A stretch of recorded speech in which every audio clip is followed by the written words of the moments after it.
Olá, que bênção é chegarmos ao final de mais um trimestre, depois de tanto aprendizado. Estamos na lição 13 desta série de Gênesis e, ao mesmo tempo, uma pontinha de tristeza, porque estamos terminando um trimestre, um assunto que foi tão importante, histórias bíblicas que nos ensinaram tanto, que nos colocaram mais perto de Deus, na experiência, nos erros e nos acertos dos homens e mulheres de Deus do passado. Nós nos vemos, a história muitas vezes se repete, mas dali nós podemos aprender lições que vão nos levar cada vez mais perto do nosso Deus.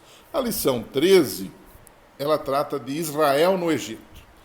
É uma breve descrição dos últimos anos de Jacó e de José, agora juntos, e a promessa de Deus que reuniria seu povo na terra prometida. Você está lembrado de Jacó, que era o pai de José. E ele traz algumas bênçãos, porque depois que os irmãos se identificam, ou que José se identifica aos irmãos, há o perdão, a reconciliação, e a Bíblia diz que ele pediu para que fossem a Canaã e trouxessem o pai, e o pai agora vem morar no Egito. E o pai, que era Jacó, já bem velhinho, chega abençoando.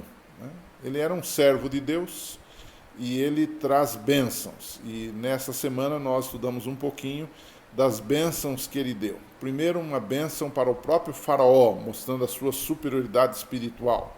Uma bênção para Efraim e Manassés, os filhos de José, né? E uma bênção para os próprios filhos de Jacó. Então a história começa dizendo o seguinte, que cheio de esperança, Jacó veio para o Egito, fugindo da fome, e para reencontrar-se com seu amado filho José, que agora ele descobre que, graças a Deus, estava vivo. Deus o conduziu e Deus promete a Jacó o seguinte: não tenha medo de descer ao Egito, porque lá eu farei de você uma grande nação. Gênesis 46, verso 4. E lá na terra do Egito, os irmãos de José foram apresentados a Faraó, e eles se declararam pastores, porque eles foram espertos dessa vez, né?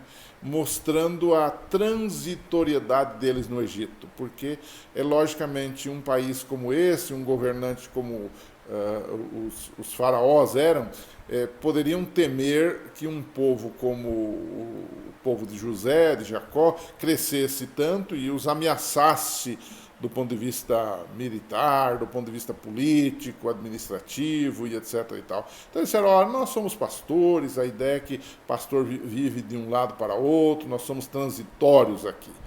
E nessa conversa, Jacó também abençoa Faraó, mostrando, como eu já disse, a superioridade espiritual dele, né?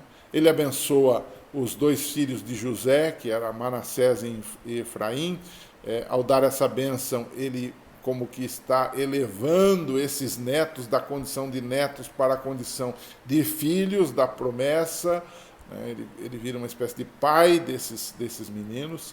A verdade é que Deus fez com que toda aquela história má se transformasse numa história de bênçãos na vida de José, na vida de Jacó e, por que não dizer, na vida dos irmãos de José. E então, na sequência, Jacó abençoa os seus próprios filhos. Aqueles filhos meio problemáticos que ele teve, mas ele os abençoa.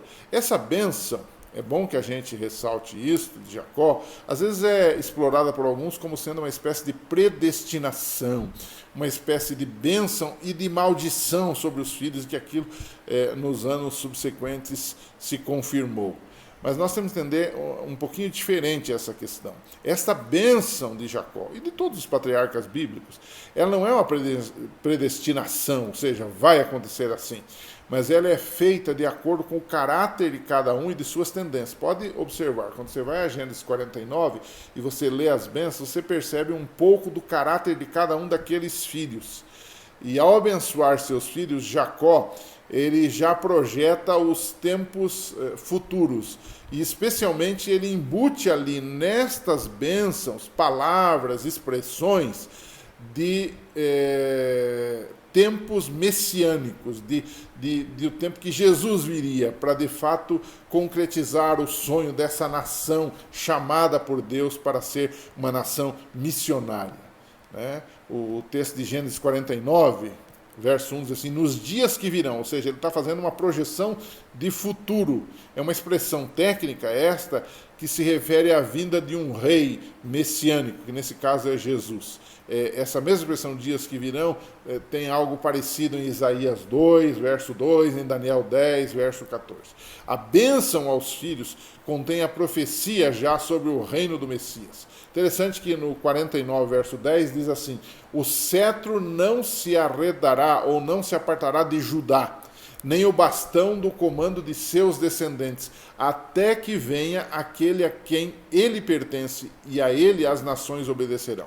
Ou seja, ele não está falando simplesmente de Judá, o seu filho, ele está falando de um descendente de Judá, que era o próprio Jesus, que viria para cumprir essa profecia, essa predição de que viria um Messias que governaria não apenas a Judéia, a Palestina, como você queira, mas governaria o mundo, claro que de um ponto de vista espiritual, ok? Então, esse é o sentido da bênção de Jacó aos seus filhos. E então, nós chegamos ao segundo bloco da lição dessa semana, que é a esperança de Jacó. Apesar de todos os lances negativos na história de Jacó e de José, Deus consegue, como nós já falamos reiteradamente aqui, reverter a bênção, ou seja, converter a maldição em bênção. E Jacó tem uma esperança. Há pelo menos 3 lances de esperança agora no finalzinho do livro de Gênesis, que nós estudamos durante todo esse trimestre. A primeira esperança é a esperança de uma terra prometida. Nem Jacó, nem José quiseram ficar enterrados no Egito. Por quê? Porque havia a esperança da terra prometida. Então eles foram levados para serem enterrados lá depois. A segunda esperança é a esperança da transformação do mal em bem. Toda a história de Gênesis, especialmente essa parte de José e Jacó e os seus irmãos, eles mostram que havia a transformação do mal em bem. Os irmãos de José ainda temiam uma espécie de retaliação dele ali no final e tal, depois que eles vêm ao Egito, eles estão com o pé atrás, mas ele não somente os perdoa, mas ele garante a segurança deles dizendo o seguinte, não tenham medo, pois Deus tornou em bem, ou o tornou bem nesse caso. Gênesis 50, verso 19, verso 20.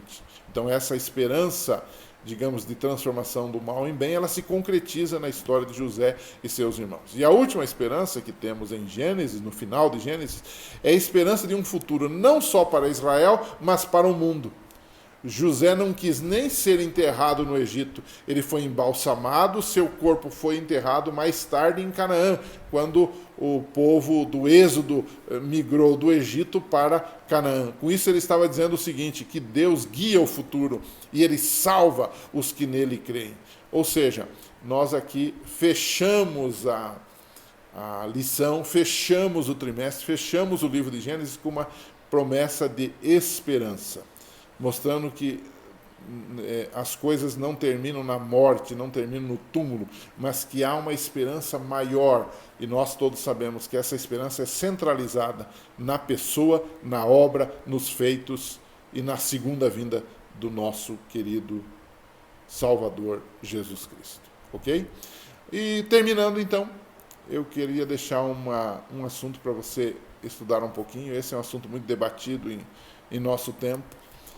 Na conclusão da lição dessa semana e do próprio trimestre, eu diria assim, a bênção de Jacó a seus filhos contém predições ruins para alguns deles. Por exemplo, ele fala de Dan, que era um dos filhos. Ele diz assim, Dan será uma serpente à beira da estrada, uma víbora à margem do caminho que morde o calcanhar do cavalo e faz cair de costas o seu cavaleiro. Gênesis 49, 17.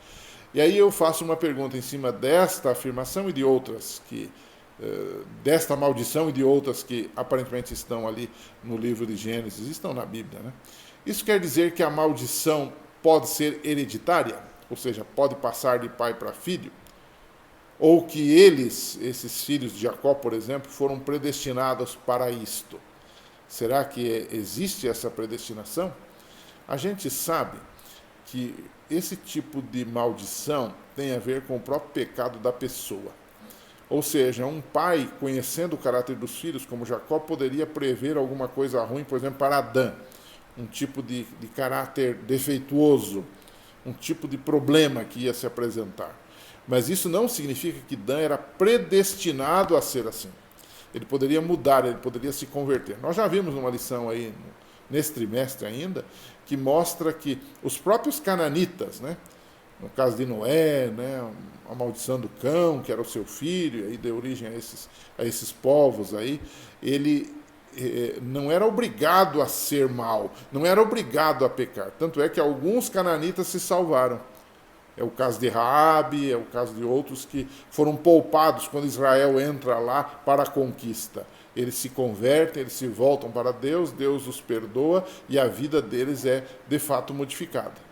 Então nós não podemos dizer que a predestinação é alguma coisa já determinada, que é uma maldição que vai acontecer. Não. A maldição acontece porque eu peco. A maldição acontece porque eu saio do programa e do planejamento de Deus, porque eu sou desobediente. Então vem como resultado disso a maldição e o problema. Então nós temos que entender isso. E também a maldição vem muitas vezes porque nós estamos num mundo de pecado, num contexto de pecado. Todas essas coisas devem ser consideradas. Não que Deus deseja o mal de alguém, ou um pai deseja o mal de alguém, e aquilo vai se concretizar necessariamente. Vai depender do caráter e da aceitação dessa pessoa, do plano, do programa de Deus. Ok? Mas é só para você pensar e para você também aproveitar esse gancho, digamos assim, para discutir um pouquinho no final da lição e no final desse trimestre. Que Deus abençoe. Se Ele permitir, estaremos de volta no próximo trimestre com mais lições, com mais assuntos bíblicos. Foi muito bom ter você conosco e continue aqui. É a nossa alegria, a nossa satisfação. Um abraço e até lá.